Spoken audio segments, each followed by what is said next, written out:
Hey everyone, this is Sakshi. Welcome back to physics Veda. I hope आप सभी बहुत ही अच्छे होंगे। आशा उम्मीद करती हूँ आप लोगों की पढ़ाई बहुत ही बेहतरीन शानदार चल रही होगी। तो आज की क्लास में हम पढ़ेंगे ये जितने भी reactions of metal non metal with water, और फिर आपके पास में reaction of metals non metal with dilute acid, reaction with metal non metal with chlorine, फिर with hydrogen with salt solution. कल की क्लास में हमने क्या पढ़ा था बच्चा party? Reaction of metal with oxygen. और हाँ, कल की क्लास से मुझे याद आया, कल एक छोटी सी गड़बड़ जो है वो मुझसे हो गई थी, जिसमें कि मैंने आपको मेटलॉइड्स में ये वाला पोर्शन जो है वो आपका टिक लगा दिया था, जो कि बिल्कुल गलत है। जो मेटलॉइड्स होते हैं बेसिकली देखा जाए तो मेटलॉइड्स आपके पास में बोरोन, सिलिकॉन, जर्मेनियम, आर्सेनिक हो गया, आपका एंटीमनी और टैलियम हो गया, ये और आपका पोलियम, ये सारा ही दिखाता है। लेकिन बेसिकली अगर हम देखें, है ना, तो आपके पास में जो मेटलॉइड्स होते हैं वो होते हैं 5। कौन कौन से? एक होता है आपके पास में आपका जर्मेनियम, ठीक है। अभी मतलब हमारा यही डिस्कशन चल रहा था मेरा और सर का। सर कह रहे थे कि नहीं ये सारा आता है क्योंकि सारी जगह गूगल में हर जगह यही दे रखा। मैंने कहा सर मैं भी पढ़ के आई हूँ, और जो मेटलॉइड्स होते हैं जिनमें मेटल और नॉन मेटल प्रॉपर्टीज शो होती है वो केवल 5 ही एलिमेंट्स होते हैं, जिनमें से आपके पास में एक आपका आर्सेनिक होता है, ठीक है, एक आपके पास में आपका सेलिलियम होता है, ठीक, एक आपके पास में आपका जर्मेनियम होता है, एक आपके पास में आपका एंटीमनी होता है, एक आपके पास में आपका टेलिनियम होता है। तो ये 5 ही एलिमेंट्स होते हैं जो क्या होते हैं? मेटलॉइड्स होते हैं, ठीक है। तो अभी वही बहुत डिस्कशन चल रहा था इस बारे में हमारा कि हाँ भाई मेटलॉइड्स होते क्या है, ठीक है। तो याद रखना मेटलॉइड्स आपके केवल 5 ही एलिमेंट्स होते हैं। अब हम आगे पढ़ने वाले हैं इसमें, ये तो हमने कल की क्लास में पढ़ लिया था, है ना। याद है एक चीज बताई थी यहाँ पे, सोडियम मैग्नीशियम एल्यूमिनियम, ये रिएक्टिविटी वो बताया था डिक्रीजिंग में। चलो, तो आज की क्लास में हम पढ़ेंगे the reactivity of different metal with oxygen is different, ठीक है। आगे बढ़ते हैं। Metals like potassium and sodium react with, तो बच्चों थोड़ा थोड़ा पानी भी पीते रहना चाहिए। हाँ, जो आपके पास में मेटल्स हो गए जैसे आपका सोडियम हो गया, आपका पोटेशियम हो गया, and with oxygen and catch fire it kept in open, ठीक है। जैसे आपके पास में आपका, जैसे मैंने कल बताया था ना, जो सोडियम होता है वो क्या करता है आपके पास में एकदम से फायर कैच करता है, ठीक है। और आपके पास में hence they are stored in kerosene to prevent burning, इनको किसमें हम वो करते हैं, प्रिजर्व करते हैं, आपके कैरोसिन में स्टोर करके रखते हैं, इनमें प्रिवेंट करते हैं ताकि ये बर्न ना हो। अगर हम इनको खुले में छोड़ देंगे तो एकदम से ये एयर से क्या करेंगे, वो करेंगे, रिएक्शन करके बर्न हो जाएंगे, आग लग जाएगी। अगर मैं हाथ में भी छोड़ू सोडियम को तो रिएक्ट करेगा, बर्न हो जाएगा, ठीक है। इफ मैग्नीशियम इज हीटेड, अगर हम मैग्नीशियम को हीट करते हैं, it burns with a bright flame, कैसे निकलता है? ब्राइट फ्लेम में निकलता है। If iron is heated it glows brightly, और अगर हम आयरन को हीट करते हैं तो ये क्या करता है? ब्राइटली ग्लो करता है। If copper is heated it does not burn but form a black coating of copper oxide, ये आपके पास में बर्न नहीं करता, लेकिन इसमें क्या लग जाती है? एक ब्लैक कलर की कोटिंग लग जाती है, जो किसकी होती है? कॉपर ऑक्साइड की होती है। Silver and gold does not react with oxygen even at high temperature, जो सिल्वर और गोल्ड होता है ये रिएक्ट नहीं करता है ऑक्सीजन के साथ में, चाहे कितना भी आपका हाई टेम्परेचर हो। Some metals like magnesium, aluminium, zinc, lead, etc. form an oxide layer over it which prevents further oxidation. They are called self-protecting metals. क्या हो जाता है इनमें? एक प्रोटेक्टिंग लेयर लग जाती है, जिनको हम बोलते हैं ये क्या है? प्रोटेक्टिंग मेटल्स हैं। आगे बढ़ते हैं हम इसमें। Reaction of metal with water, some metal react with water to form a metal oxide and hydrogen gas. metal oxide dissolve in water to form a metal oxide, ठीक है। जो metal oxide होते हैं वो dissolve होते हैं in water और form क्या बनाते हैं? वो आपके पास में metal हाइड्रोक्साइड बनाते हैं। Metal plus water, metal oxide plus आपके पास में आपका हाइड्रोजन हो जाता है, ठीक है। Metal likes potassium, sodium react violently with a cold water, their action is exothermic. कैसी है आपके पास में, ये exothermic है. So that we evolved hydrogen and catch fire. ये evolved होती है और आपके पास में क्या करती है, फायर करती है. ठीक है, और कौन सी गैस है यहाँ पे आपके पास में, आपके हाइड्रोजन. तो याद रखना, जो आपके पास में आपके पोटेशियम हो गया, आपके सोडियम हो गया, ये रिएक्ट करती है. क्लियर. इसके पास में आपके पास में ये आपकी रिएक्शंस है. रिएक्शंस आपके पास में ये है आपके पास में कि जो आपका पोटेशियम और हाइड्रोजन पोटेशियम रिएक्ट करता है किसके साथ में, वाटर के साथ में. तो क्या बनाता है आपका, पोटेशियम हाइड्रोक्साइड बनाता है. ठीक है, और H2 गैस और हीट एनर्जी आपके पास में बनाती है. ठीक है, नेक्स्ट आपके पास में सोडियम प्लस वाटर. तो ये क्या बनाता है, ये आपका सोडियम हाइड्रोक्साइड. सोडियम हाइड्रोक्साइड बच्चे के बाटे क्या होता है, आपका बेस होता है. और जो आपके पास में आपका पोटेशियम हाइड्रोक्साइड है, ये भी आपका बेस है. ठीक है, और ये हाइड्रोजन गैस और हीट जनरेट करती है. नेक्स्ट आपके पास में क्या है, calcium react with water sorry, calcium react with water and less violently. The heat evolved is not sufficient और for hydrogen to catch fire. इसमें जो आपके पास में हाइड्रोजन होती है वो सफिशिएंट नहीं होती है आपके पास में फायर के लिए. ठीक है, तो आपका इसीलिए ये फायर नहीं होता इसमें. ठीक है, आगे क्या है आपके पास में, calcium plus H2O, calcium plus water. ठीक है, प्लस गिव्स क्या बनता है आपके पास में, कैल्शियम हाइड्रोक्साइड. ठीक है, एक्वस सोल्यूशन होता है ये. और यहाँ पे आपके पास में आपका कौन सा निकलती है, आपकी हाइड्रोजन गैस निकलती है. आगे बढ़ते हैं हम इसमें. Calcium float because hydrogen gas bubbles stick to the metal surface. Magnesium react with hot water, not with cold water. ठीक है, जो मैग्नीशियम होता है वो रिएक्ट करता है किसके साथ में, हॉट वाटर के साथ में, और नॉट विथ कोल्ड वाटर. ठीक है, it also float because hydrogen gas bubbles stick to its surface. जैसे यहाँ पे आपके पास में ये आपकी केमिकल रिएक्शंस दे रखी है किसके, मैग्नीशियम प्लस वाटर और आपका क्या बना है, मैग्नीशियम हाइड्रोक्साइड. बच्चा पार्टी देखो, जब भी तुम रिएक्शंस लिखो ना, हमेशा बोलती हो रिएक्शंस के साथ साथ में उसका नाम जरूर लिखना. ठीक है, जैसे यहाँ पे आप मैग्नीशियम Mg, चाहे आपने पहले भी लिखा है कोई बात नहीं, आप दोबारा लिखो उसको, मैग्नीशियम Mg इसमें लिखोगे मैग्नीशियम, फिर यहाँ पे वाटर, फिर यहाँ पे मैग्नीशियम हाइड्रोक्साइड, फिर यहाँ पे आपका हाइड्रोजन गैस. ठीक है, प्रॉपर अच्छे राइटिंग में. Metals like aluminium, iron, zinc react with steam. Sorry, जो आपके पास में आपकी मेटल्स होती है, ठीक है, जैसे कि आपका क्या क्या दे रखा है उसने, एक एल्यूमिनियम दे रखा है, आयरन दे रखा है, zinc react with steam not with cold and hot water. ये किसके साथ रिएक्ट करती है, स्टीम के साथ में, भाप के साथ में. जैसे यहाँ पे दे रखा है आपके पास में. ठीक है, आपका H2, यहाँ पे क्या है, गैस है, और यहाँ पे देखो ये L मतलब लिक्विड हो गया. ये दिया होता है भाई कि ये सॉलिड है, लिक्विड है, ये गैसेस किस फॉर्म में है ये. तो एल्यूमिनियम रिएक्ट करता है H2O के साथ में, क्या बनाता है, एल्यूमिनियम ऑक्साइड प्लस आपकी hydrogen gas. As it is iron react करता है जल के साथ में, वाटर के साथ में, क्या बनाता है आपका आयरन ऑक्साइड प्लस आपका gas. Metal such as lead, copper, silver, gold do not react with water at all. ठीक है, जो मेटल होता है जैसे सच एज लेड, फिर copper, silver, gold do not react with water at all. ये water के साथ में रिएक्ट नहीं करता है. Metal react with acid to give salt and hydrogen gas. या बोला था ना मैंने, जितनी भी पहले की चीजें हैं वो सारे इस चैप्टर में आएंगे. मतलब फर्स्ट चैप्टर की चीजें भी यहाँ इस चैप्टर में मिलेंगी, सेकंड चैप्टर के भी यहाँ मिलेंगी. जैसे यहाँ पे दे रखा मेटल प्लस डाइल्यूट एसिड. ठीक है, डाइल्यूट एसिड क्या होता है, याद करो, कल की क्लास में, एसिड बेस वाली क्लास में बताया था.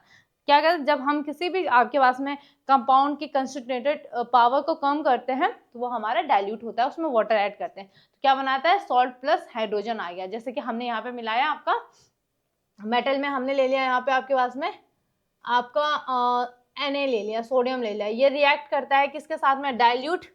यहाँ पे हमने ले लिया आपका HCl एसिड के साथ में. ठीक है, तो बच्चा पार्टी ये बनाता है आपके पास में आपका NaCl प्लस आपके H2 गैस. बैलेंस कर लेना इसको. ठीक है, आगे चलो नेक्स्ट देखते हैं हम. नेक्स्ट क्या है आपके पास में, बट अच्छा यहाँ भी है, but all metal do not react with the same manner example आपके पास में put aluminium, copper, iron, lead, magnesium, zinc. देखो जैसे मेरे को हर सिंबल पता है, आपको भी पता होने चाहिए। सेपरेटली इन टेस्ट ट्यूब, इनको हमने टेस्ट ट्यूब में रखा और containing dilute hydrochloric acid, hydrochloric acid जो था वो डाइल्यूट है आपके पास में। Suspend thermometers in the test tube so that their bulbs are dipped in an acid, the following reaction occur। ये आपके पास में रिएक्शंस है, जैसे आपका मैग्नीशियम प्लस 2HCl तो MgCl2 एक्वा सोल्यूशन प्लस आपकी हाइड्रोजन गैस हो गई, यहाँ पे एल्यूमिनियम की HCl से करवाई, एज इट इज हमने यहाँ पे मैग्नीशियम की करवाई, यहाँ पे एल्यूमिनियम की करवाई, फिर जिंक की करवाई, फिर आपके पास में आपके आयरन की करवाई। क्लियर? आगे देखते हैं हम। Reaction of metal with acid important है भाई आपके पास में, ठीक है। देखो एक्वारेसिया इंपॉर्टेंट, मोस्ट इंपॉर्टेंट, एक नंबर पे पूछता है आपके पास में क्या है, तो ये एक रेशियो है HCl और कंसंट्रेटेड नाइट्रिक एसिड का, ठीक है। एक्वा आपके पास में, ठीक है, रेसिया का जो है आपका 3:1, मतलब 3:1 में 3 आपके HCl कंपाउंड होंगे और 1 आपका नाइट्रिक एसिड होगा। नाइट्रिक एसिड कैसा होगा आपके पास में, आपका कंसंट्रेटेड आपका HCl होगा और कंसंट्रेटेड ही आपके पास में आपका क्या क्या होगा बच्चा पार्टी, यहाँ पे नाइट्रिक एसिड होगा, ठीक है। इसको हम क्या बोलते हैं, एक्वारेसिया बोलते हैं, ठीक है। और ये क्या है, एक लॉयल नहीं रॉयल, क्या है ये, रॉयल वाटर है, क्या है, रॉयल वाटर है, लैटिन फॉर रॉयल वाटर से क्या है, एक्वारेसिया है। और ये आपका मिक्सचर होता है ऑफ कंसंट्रेटेड HCl, कंसंट्रेटेड आपका नाइट्रिक एसिड, ये नाइट्रिक एसिड है HNNO3 और रेशियो क्या होता है 3:1। It is highly corrosive, forming fuming liquid. It is one of the few reagents that can dissolve gold and platinum. Gold dissolve in aquaresia due to the reaction with nascent chlorine, जैसे यहाँ पे दे रखा है आपके पास में, ठीक है। HNO3 प्लस 3 HCl और आपका NOCl और आपके पास में 2H2 प्लस 2Cl, तो यही जो नेक्स्टेन क्लोरीन होता है, इसी से हम किसकी रिएक्ट करते हैं, रिएक्शन करते हैं गोल्ड और प्लेटिनम के। नोट इसमें sorry, metal do not evolve hydrogen gas when they react with dilute nitric acid. Nitric acid is a strong oxidizing agent and oxidized the hydrogen evolved water and itself gets reduced to an oxide of nitrogen.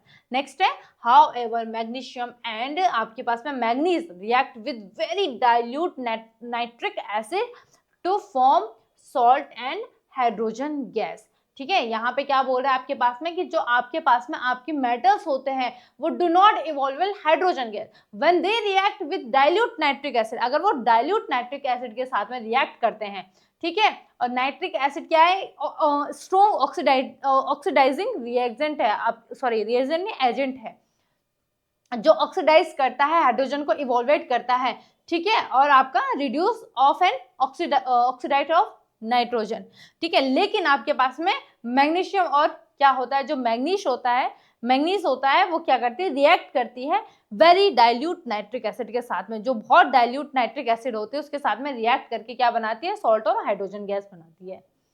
आगे बढ़ते हैं हम इसमें। Reaction of metal with chlorine, अब most important है, reaction with metal chlorine के साथ में करवानी है। Chlorine react with the most metal, chlorine क्या करता है, सबसे ज्यादा मेटल्स के साथ में रिएक्ट करता है एंड फॉर्म मेटल क्लोराइड, क्या बनाता है, metal chloride with the most of the these compound being a soluble in water, और जितने भी कंपाउंड होते हैं ये सॉल्युबल इन वाटर होते हैं। Example of insoluble compound including आपके पास में सिल्वर क्लोराइड हो गया, लेड क्लोराइड हो गया। केवल सिल्वर क्लोराइड और लेड क्लोराइड को छोड़ के बाकी सारे क्या होते हैं, सॉल्युबल इन वाटर। गैसेस और liquid, chlorine usually does not have an effect on metals such as iron, copper, platinum, silver and steel at temperature below 230 Fahrenheit। 230 degree Fahrenheit है। ये आपके पास में कुछ रिएक्शंस है, इसका स्क्रीनशॉट ले लो आप लोग फटाफट से जरा। चलो आगे बढ़े। Reaction of metal with hydrogen सबसे इंपॉर्टेंट है, मतलब लगभग यार आपके पास में इंपॉर्टेंट ही है सारा, है ना।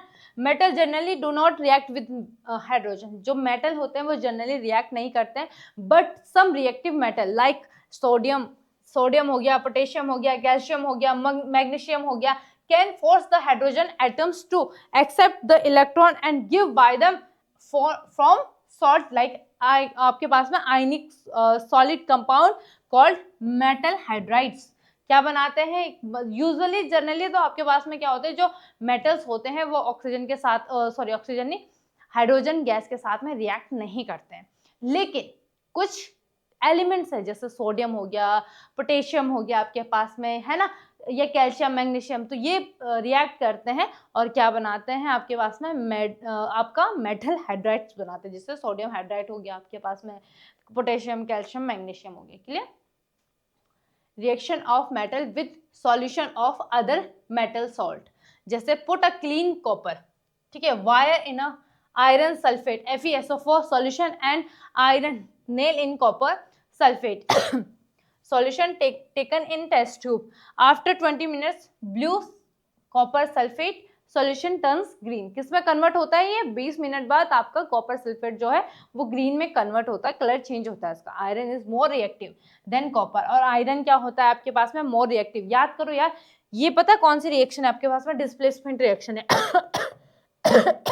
ये देखो CuSO यहाँ से बॉन्ड ब्रेक होता है, ठीक है, और ये आपका अलग कर देता है इसको, ठीक है। तो यहाँ पे आपके पास में क्या आ जाता है? FeSO4, और यहाँ पे आपका कॉपर अलग हो जाता है। कौन से रिएक्शन में करवाई थी? ये सेम चीज करवाई थी मैंने, डिस्प्लेसमेंट में करवाई थी, ठीक है।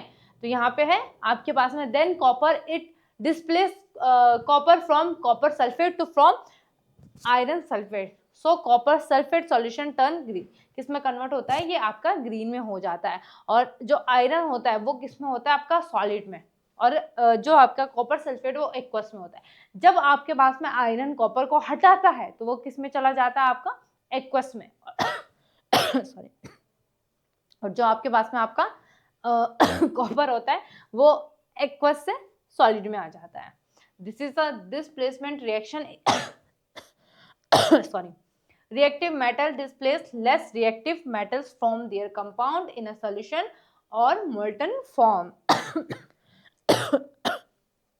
ठीक है, समझ गए? आगे बढ़ते हैं हम।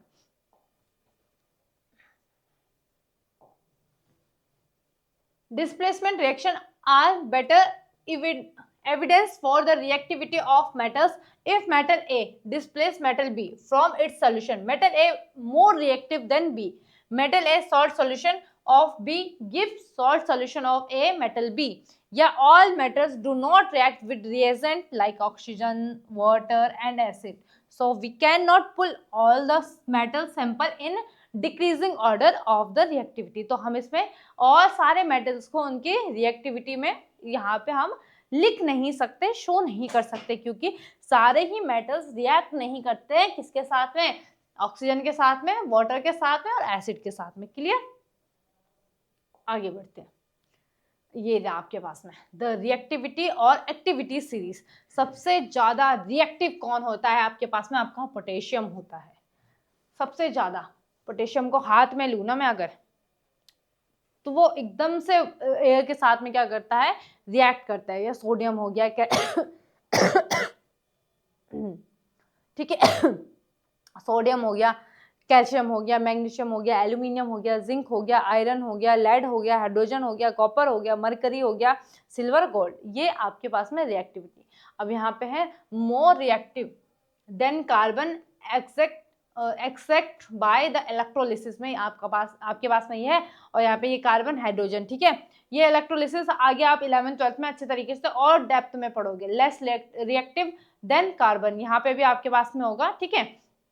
और आपके ये क्या है? ये इंक्रीजिंग रिएक्टिविटी में है आपके पास में, ठीक है। Very unreactive found in their native state, ये है आपके पास में हाइड्रोजन, कॉपर, सिल्वर, गोल्ड और आपका प्लेटिनम। क्लियर। चलो इसका स्क्रीनशॉट ले लो बच्चों। आगे बढ़ते फिर हम।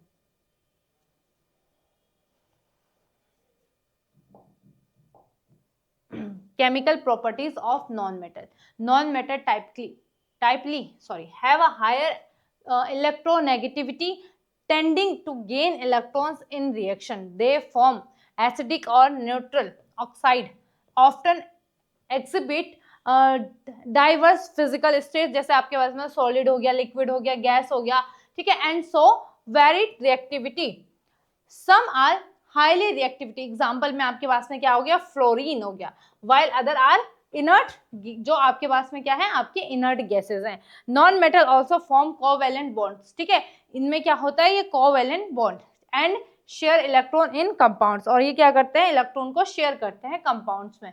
Reaction with non metal with oxygen, यहाँ से नॉन मेटल का आपका start, oxygen and non metal react to generate acidic of neutral oxide, कैसे करते हैं ये, या तो एसिडिक होगा या न्यूट्रल होगा। जैसे आपके पास में ऑक्सीजन ने रिएक्ट करा कार्बन के साथ, कार्बन क्या है, नॉन मेटल है, क्या बनाया इसने, कार्बन डाइऑक्साइड गैस बनाई, ठीक है, या कार्बन ये आ गया नॉन मेटल, और यहाँ पे प्लस एयर, और क्या हो गया, ये एसिडिक ऑक्साइड हो गया। When non metal and oxygen combine, ठीक है, जब नॉन मेटल और ऑक्सीजन रिएक्ट करते हैं, रिएक्शन करते हैं, they produce acidic oxide compound, that are bound together by covalent bond.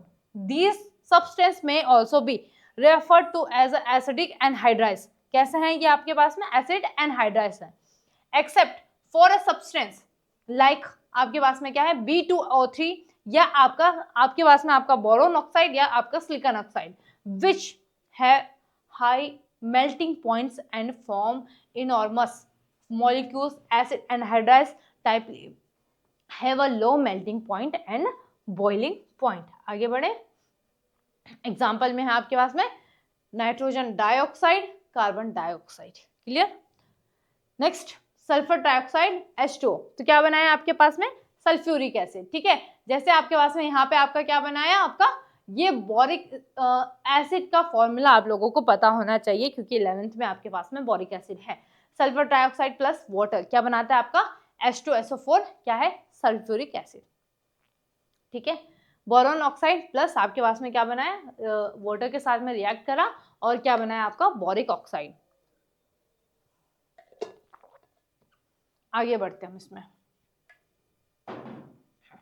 Neutral oxide है, some substance react with oxygen to create oxides that neither have acidic nor basic properties।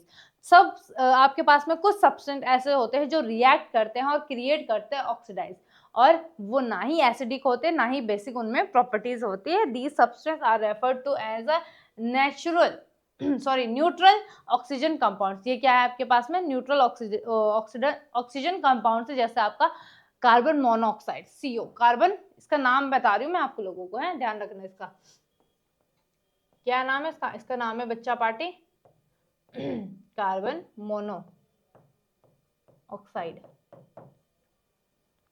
ठीक है।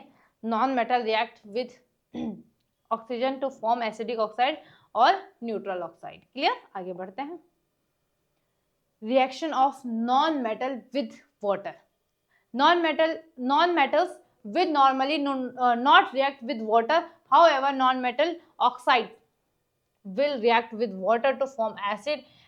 In this example, chlorine gas will react with water to form hydrochloric acid and hypochlorous acid।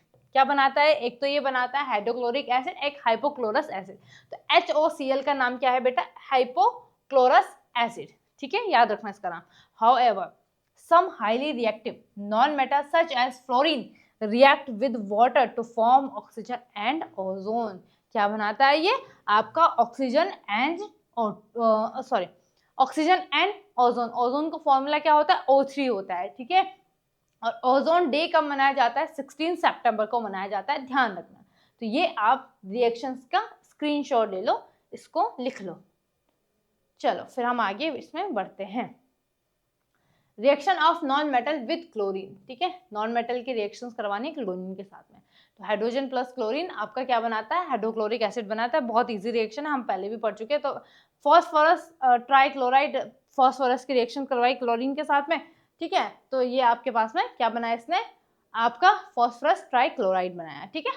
Next phosphorus की reaction होती है chlorine के साथ में, 10 molecules of chlorine, और क्या बनाया इसने, फॉस्फोरस पेंटाक्लोराइड। इसका भी स्क्रीनशॉट ले लो, ज्यादा कुछ टफ नहीं है, बहुत इजी है। चलो भाई आगे बढ़े। Oxidising behaviour of non metal, generally oxidising agent themselves get reduce और एक्सेप्ट इलेक्ट्रॉन। क्या करते हैं ये? रिड्यूस और एक्सेप्ट करते हैं इलेक्ट्रॉनों को। Non metal have a greater tendency to accept, जो नॉन मेटल होते हैं इनमें बहुत ज्यादा टेंडेंसी होती है, क्योंकि मैंने वही बताया था डेफिनेशन में कि जो नॉन मेटल होते हैं उनमें टेंडेंसी होती है इलेक्ट्रॉन लूज करने की, to accept electron, so more probability is that can act as oxidizing agent। ठीक है, क्या बोला है? Non metal have greater tendency to accept electrons, so more probability, ये क्या हो जाएंगे आपके पास में ऑक्सीडाइजिंग, जिनमें क्या हो जाएगा आपके पास में कि ऐसे एलिमेंट्स या ऐसे नॉन मेटल्स जिनमें बहुत ज्यादा टेंडेंसी होती है इलेक्ट्रॉन एक्सेप्ट करने की, तो बहुत ज्यादा प्रोबेबिलिटी होगी कि वो क्या होंगे? ऑक्सीडाइजिंग एजेंट होंगे। जैसे यहाँ पे आपका क्या है, फॉर एग्जांपल क्लोरीन क्या करता है? 2 इलेक्ट्रॉन एक्सेप्ट करता है और क्या बनाता है? क्लोराइड आयन बनाता है। ये क्या है? एनायन, या ऑक्सीजन को ले लेते हैं, ये भी क्या बनाता है? ऑक्साइड आयन बनाता है। Next, comparison based on chemical properties. अब देखो फिजिकल प्रॉपर्टीज में हमने कंपैरिजन कर लिया था, अब हमने मेटल्स की हमने यहाँ पे क्या क्या पढ़ लिया है? सारी केमिकल रिएक्शंस, केमिकल प्रॉपर्टीज पढ़ ली है नॉन मेटल की। अब हम थोड़ा सा कंपैरिजन करते हैं, उसके बाद हम इसका स्क्रीनशॉट लेंगे। अगर हम प्रॉपर्टी, रिएक्शन और फीचर की बात करें या मेटल्स और नॉन मेटल, तो नेचर कैसा होता है इनका? ये कैसे होता है? Electro positive in nature. और ये कैसे होते हैं बेटा? ठीक इसका अपोजिट, इलेक्ट्रो नेगेटिव होता है।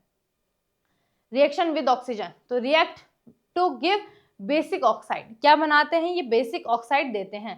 ठीक है, रिएक्ट टू गिव न्यूट्रल और एसिडिक, या तो ये न्यूट्रल देंगे या ये एसिडिक क्या देते हैं आपके पास में? ऑक्साइड देते हैं। ठीक है, रिएक्शन विद वाटर, ये react to give hydroxide and hydrogen gas, या तो ये हाइड्रोक्साइड देते हैं जैसे सोडियम हाइड्रोक्साइड, पोटेशियम हाइड्रोक्साइड, और हाइड्रोजन गैस देते हैं। ये do not react with water, जो नॉन मेटल होते हैं ये वाटर के साथ में रिएक्ट नहीं करते हैं। रिएक्शन विद डाइल्यूट एसिड, ये क्या करता है? डाइल्यूट एसिड के साथ में रिएक्ट करके सॉल्ट प्लस हाइड्रोजन गैस देता है, और ये रिएक्ट नहीं करता है with dilute acid to produce hydrogen. ठीक है, रेडॉक्स बिहेवियर, रेडॉक्स क्या होता है कि आपके पास में जिसमें आपका ऑक्सीडेशन और रिडक्शन एक साथ रिएक्शन होती है। React as a reducing agent by donating electron, जैसे यहाँ पे आपके पास में सोडियम और इसने क्या करा? आपका इलेक्ट्रॉन लूज करा। Act as a oxidising agent, जैसे यहाँ पे gaining electron, chlorine plus electron आपका Cl माइनस आ गया। Bonding in oxidise and hydroxide, metal oxide and hydroxide have इसमें कैसा? आयनिक बॉन्ड होता है, आयनिक बॉन्ड होता है, और इसमें कैसा होता है? कोवेलेंट बॉन्ड होता है, और आयनिक बॉन्ड स्ट्रॉन्ग होता है एज कंपेयर टू आपका कोवेलेंट बॉन्ड। कोवेलेंट बॉन्ड को हम इजी ब्रेक कर सकते हैं, दैट्स वाई इनके मेल्टिंग और बॉइलिंग पॉइंट भी हाई और लो इसी वजह से होता है। आयनिक बॉन्ड की वजह से इनका जो मेल्टिंग और बॉइलिंग पॉइंट होता है वो हाई होता है। इनमें कोवेलेंट बॉन्ड होता है, दैट्स वाई इनको हम इजिली ब्रेक कर सकते हैं, और क्या हो सकता है? इनका मेल्टिंग और बॉइलिंग पॉइंट भी क्या होता है फिर आपका? कम होता है। आगे बढ़ते हैं हम इसमें। Why do metal and non-metal react? Metal are electropositive elements and tend to lose electron to acquire positive charge. Non-metal are electronegative elements and tend to gain electrons to acquire negative charge. These positive and negative ions attain the electronic configuration of the nearest noble gas. The आपके पास ना oppositely charged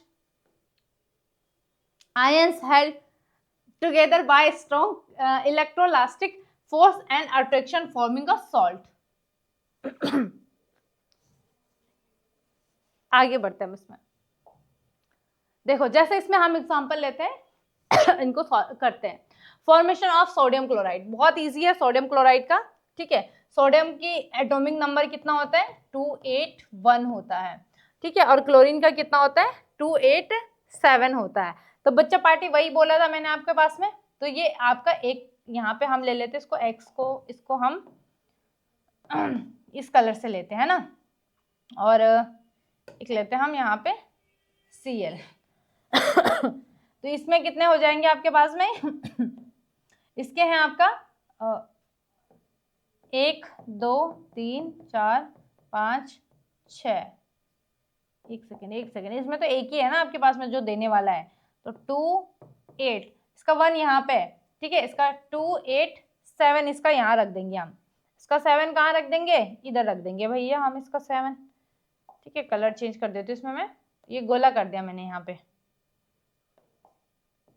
ठीक है। 1 2 3 4 5 6 7, ठीक है। अब इन्होंने क्या बनाया, इसने बना दिया बेटा ऑक्टेट रूल बना दिया यहाँ पे, ठीक है। तो इस प्रकार से हमने यहाँ पे फॉर्मेशन ऑफ सॉल्ट करा या NaCl कर दिया, सोडियम क्लोराइड। सोडियम का एटॉमिक नंबर 11 होता है, इलेक्ट्रॉनिक कॉन्फ़िगरेशन में हम इसको इस तरीके से लिख सकते हैं 281 में, ठीक है। अदर आउटर मोस्ट सेल आपके पास में M has a 1 electron, lose 1 electron outer shell becomes stable octet, stable octet बनाता है आपके पास में 28 बना देता है। लूज 1 इलेक्ट्रॉन सोडियम, ये कैसा हो जाएगा, कैटायन फॉर्म करता है, तो Na गिव्स Na+ और एक इलेक्ट्रॉन लूज कर रहा है। क्लोरीन में कैसा आ जाएगा, एटॉमिक नंबर 17 होता है, 287 में लिखेंगे, ठीक है। Outermost shell needed 1 more electron, इसको केवल एक इलेक्ट्रॉन की आवश्यकता होती है। Gain 1 electron from sodium, sodium से एक इलेक्ट्रॉन गेन करता है। कंप्लीट अपना ऑक्टेट रूल को कंप्लीट करता है, तो यहाँ पे आपके पास में क्या आ जाएगा, एनायन फॉर्म हो जाता है। आगे हम इसमें देखते हैं फॉर्मेशन ऑफ NaCl, ये सेम चीज वही है, बस यहाँ पे इसको थोड़ा सा आप ना, ये डायग्राम यहाँ पे आप इसका स्क्रीनशॉट ले सकते हो, बड़ा मस्त सा डायग्राम है बना रखा है यहाँ पे, ठीक है। तो यहाँ पे Na+Cl- attract to each other, ठीक है। देखो आप लोगों को भी पता होगा, जो अपोजिट चार्ज होते हैं, अपोजिट चार्ज आपके क्या होते हैं, अट्रैक्ट होते हैं, अगर सेम होता है तो वो अट्रैक्ट नहीं होते हैं, ठीक है। चलो, जैसे प्लस माइनस से क्या होता है, अट्रैक्ट होता है, और माइनस प्लस से होता है, प्लस प्लस से नहीं होगा, वो रिपल करेगा, माइनस माइनस से रिपल करेगा, ठीक है। अब sodium plus chlorine minus attract to each other by strong electrostatic force form NaCl, not sodium chloride exists as a lattice of ions, not a discrete NaCl molecules। आगे देखते हैं हम इसमें, बस अब आपका लगभग कंप्लीट होने वाला है।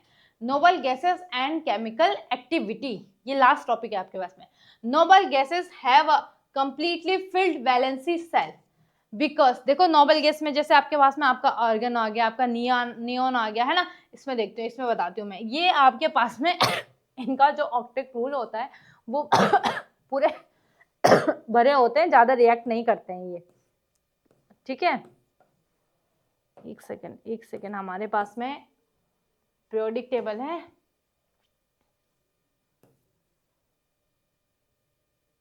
ये रही, ठीक है, ये आपकी पूरी नोबल गैस है, जैसे हीलियम हो गया, नियोन हो गया, आर्गन हो गया, क्रिप्टन, जिनॉन, रेडॉन, ठीक है। ये आपके पास में आपका क्या है, आपकी नोबल गैसेस है, नोबल गैसेस, क्लियर। चलो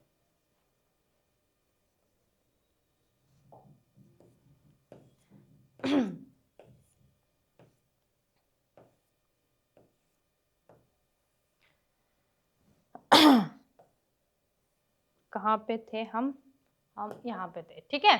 तो आपके पास में ये आपका noble gas have completely filled valency shell, ठीक है। Because of this they show very little chemical activity, इसीलिए ये केमिकल एक्टिविटी में भी इतने वो नहीं होते हैं।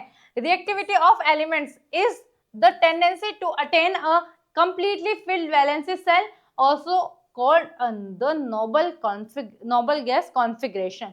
आगे बढ़ते हैं हम इसमें, जैसे यहाँ पे आपके पास में, अच्छा ये दे ही रखा है यहाँ पे, है ना, जैसे नोबल गैस में आपका क्या क्या दे रखा है, हीलियम दे रखा है, इसको क्या जरूरत है, इलेक्ट्रॉनिक कॉन्फ़िगरेशन या आपके पास में सेल को कंप्लीट करने की, ऑक्टेट को पूरा करने की नहीं है, ठीक है। तो हीलियम का आपका कितना होता है, 2, नियोन का कितना होता है आपका 10 होता है, ऑर्गन का 18 है, एटॉमिक नंबर है, ठीक है।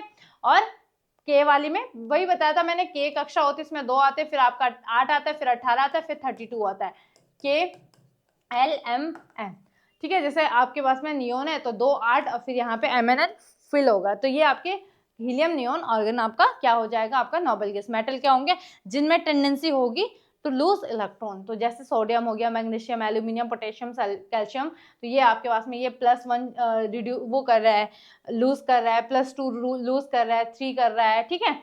आगे यहाँ पे भी +1 +2। नेक्स्ट है नाइट्रोजन। नाइट्रोजन क्या करते हैं, ये एक्सेप्ट करते हैं इलेक्ट्रॉन को, एक्सेप्ट। तो ये सारे ही आपके पास में क्या हो जाएंगे, आपके नॉन मेटल्स होंगे। लो भाई स्क्रीनशॉट लो, ठीक है। जैसे याद रखना, ये आपके पास में 1 to 20 सारे एलिमेंट्स 1 to 20 वाले हैं, ठीक है। 1 से 20 तक हैं, ऐसे नहीं कि इसमें सारे एलिमेंट्स हैं, सारे नहीं है, लेकिन जितने भी वो 1 से 20 तक है। इसीलिए मैंने बोला था 1 से 20 तक के सारे एलिमेंट्स आपको अच्छे से याद होने चाहिए, है ना। चलो भाई, how do atoms combine. Atoms combine कैसे होते हैं? Atoms combine mainly to attain stability, ठीक है, क्योंकि इनको स्टेबल होना पड़ता है, स्टेबिलिटी को इनको रहना पड़ता है, क्योंकि आप लोग भी स्टेबल हो, वो बताओ भाई, हो आप लोग स्टेबल, है ना। कभी किधर चले गए, कभी किधर, कभी किधर, कभी किधर, है ना, मन आपका चंचल है बहुत। Atoms can also combine to form new compounds. Next, most atoms except noble gases are less stable, so they combine to gain stability। क्या चाहिए इनको? स्टेबिलिटी चाहिए, इसीलिए क्या करते हैं, कंबाइन होते हैं अदर इलेक्ट्रॉन्स के साथ में, ठीक है, सॉरी अलग अदर्स एलिमेंट्स के साथ में। Atoms combine by sharing electrons. कैसे होते हैं? शेयर। जैसे हमने सोडियम क्लोराइड को लिया था ना, सोडियम क्या करा, सोडियम क्लोराइड ने इन्होंने शेयर करा, एक दूसरे से शेयर करा। अगर देखो सोडियम बोलता, क्लोरीन बोलता कि भाई यार तो एक काम कर, मुझे एक इलेक्ट्रॉन दे दे, तो सोडियम बोलता ना यार मैं नहीं दे रहा, चल निकल तू यहाँ से, मैं क्यों दूं तुझे, है ना। तो अब यहाँ पे देखो सोडियम के पास में एक एक्स्ट्रा है, एक एक्स्ट्रा है उसके पास में। जैसे तुमने देखा होगा बहनों बहनों की जब लड़ाई होती है तो वो बोलती चल मुझे अपने कपड़े दे दे, तो बोलती नहीं मैं क्यों दूं तुझे अपने कपड़े। तो फिर बड़ी बहन भूल जाती है कि कल के दिन मुझे भी उससे कुछ काम पड़ेगा, मुझे भी उससे कपड़े मांगने पड़ेंगे, है ना। होता है ना, बहुत ज्यादा होता है यार हमारे घर में, तो ऐसा हो जाता है। तो शेयरिंग इज केयरिंग, एक छोटी सी बच्ची ने बड़ा एक सुना था मैंने उसके मुंह से, है ना। तो यहाँ पे भी यही होता है आपके पास में, ये क्या करते हैं, शेयरिंग करते हैं, और क्या बनाते हैं आपके पास में, शेयरिंग करके आपके एटम कंबाइन होते हैं और कंपाउंड बनाते हैं। कई बार तो ये डोनेट करते हैं, ठीक है, या एक्सेप्ट भी करते हैं इलेक्ट्रॉन को फ्रॉम मॉलिक्यूल्स, ठीक है। क्लियर हो गई बात, आगे बढ़ते हैं हम इसमें। जैसे इंपॉर्टेंट है, बॉन्ड टाइप है आपके पास में एक आपका आयनिक बॉन्ड होता है, कोवेलेंट बॉन्ड होता है, मेटेलिक बॉन्ड होता है। सबसे स्ट्रॉन्ग कौन सा होता है वो भी हम पढ़ने वाले हैं। इलेक्ट्रोस्टैटिक अट्रैक्टिव बिटवीन जो अपोजिट चार्ज होते हैं, अपोजिट चार्ज कौन सा होगा, जैसे पॉजिटिव नेगेटिव, नेगेटिव पॉजिटिव, ठीक है। तो ये जो चार्ज होंगे जो अपोजिट वाले हैं, जैसे Na+Cl-, तो इनके मध्य कौन सा बॉन्ड होगा, आयनिक बॉन्ड होगा, ठीक है। मेटल्स और नॉन मेटल्स, ये सोडियम क्या है, मेटल है, ये क्या है, क्लोरीन नॉन मेटल है, देखा। चलो, sharing of electron between atoms. अब इसमें क्या होता है आपके पास में, इलेक्ट्रॉन का शेयर होता है, जैसे non metal plus non metal, ठीक है, वो आपके पास में कोवेलेंट बॉन्ड। जैसे हम यहाँ पे क्या ले सकते हैं, क्लोरीन क्लोरीन ले सकते हैं, या कोई सा भी कंपाउंड हम ले सकते हैं। Metallic bond, metal atoms bonded with आपके पास में डिक्लाइज्ड इलेक्ट्रॉन्स आ गया आपके पास में, जैसे आपका सॉलिड मेटल्स, और जैसे यहाँ पे आपका कॉपर, आयरन, और आपका क्या आ जाएगा, एल्यूमिनियम। फटाफट से इस टेबल की क्या ले लो आप, फोटो ले लो बच्चों, जल्दी जल्दी से, ठीक है भाई इंपॉर्टेंट है। आयनिक बॉन्ड किस किस के मध्य बनता है, मेटल्स और नॉन मेटल के। कोवेलेंट बॉन्ड आपका किस किस के मध्य बनता है, नॉन मेटल के। और जो आपके पास में आपका मेटेलिक बॉन्ड होता है, ये किसके होता है, जो सॉलिड मेटल्स होते हैं उनमें कौन सा बनता है, मेटेलिक बॉन्ड होता है आपके पास में। जैसे कॉपर हो गया, आयरन हो गया, मेटेलिक से ही समझ में आप समझ जाओगे, है ना। आयनिक से जो आयन वाले होंगे, जैसे कैटायन प्लस एनायन, ठीक है। और आपका कोवेलेंट में शेयरिंग इज केयरिंग वाला कॉन्सेप्ट लग रहा है, ठीक है। तो ये था आपके पास में आपका पूरा चैप्टर नहीं, सॉरी अभी है इसमें ये 3-4 चैप्टर में, ये क्योंकि देखो इसमें ये थोड़ा लंबा इसलिए चलेगा क्योंकि इसका सबसे ज्यादा वेटेज है आपके इसमें एग्जाम में, है ना। तो आप लोगों को क्या करना है, जितना भी मैंने पढ़ाया उसको रिवाइज करना है, अच्छे से उसको पढ़ना है, और कल की क्लास में हम कुछ नया करेंगे। अच्छा, इस वाली क्लास में मैं आप लोगों को एक्टिविटी नहीं करवाऊंगी और मोस्ट इंपॉर्टेंट क्वेश्चंस करवाऊंगी, अच्छे क्वेश्चंस, अच्छे लेवल के और बहुत अच्छे क्वेश्चन करवाऊंगी। उसमें एमसीक्यू होंगे, शॉर्ट टाइप, लॉन्ग टाइप और सारे क्वेश्चन होंगे, वेरी शॉर्ट भी होंगे, सारे क्वेश्चन होंगे। पर एक्टिविटी नहीं करवाऊंगी मैं इस वाले चैप्टर में, क्योंकि मैंने बहुत ही डेप्थ में जाके ये पीपीटी बनाई, कंटेंट बनाया है और ये बिल्कुल आप लोगों के लिए सफिशिएंट है। इससे बाहर आप मत पढ़ो, यही इतना ही पढ़ लोगे आपका बेड़ा पार हो जाएगा। आपकी केमिस्ट्री में कितने का आता है आपका केमिस्ट्री का नंबर, ठीक है? तो मतलब अगर आपने केमिस्ट्री में, फिजिक्स में और बायो में अच्छे से पढ़ लिया तो आपके 100 में से 100 है ना। तो 20 तो आपको प्रैक्टिकल के आराम से मिल जाएंगे, आपको 80 में से लानी है। अब आप आराम से लाओगे, ये सब डिपेंड करता है आप पे, आप कितना पढ़ रहे हो, कितना नहीं पढ़ रहे हो, टाइम पास कर रहे हो, रील चला रहे हो, है ना, या क्रिस का गाना सुन रहे हो या किसी और का गाना सुन रहे हो, तो ये सारी चीजें हैं, या गेम वगैरह खेल रहे हो, तो वो सब कुछ आप पे डिपेंड करता है आप कितना पढ़ रहे हो, कितना नहीं पढ़ रहे हो। चलो फिलहाल हम आज के लिए और अभी के लिए इतना ही रखेंगे। मिलते हैं नेक्स्ट डे नेक्स्ट सेशन में, तब तक के लिए अपना ख्याल रखिए और पढ़ाई करते रहिए। धन्यवाद।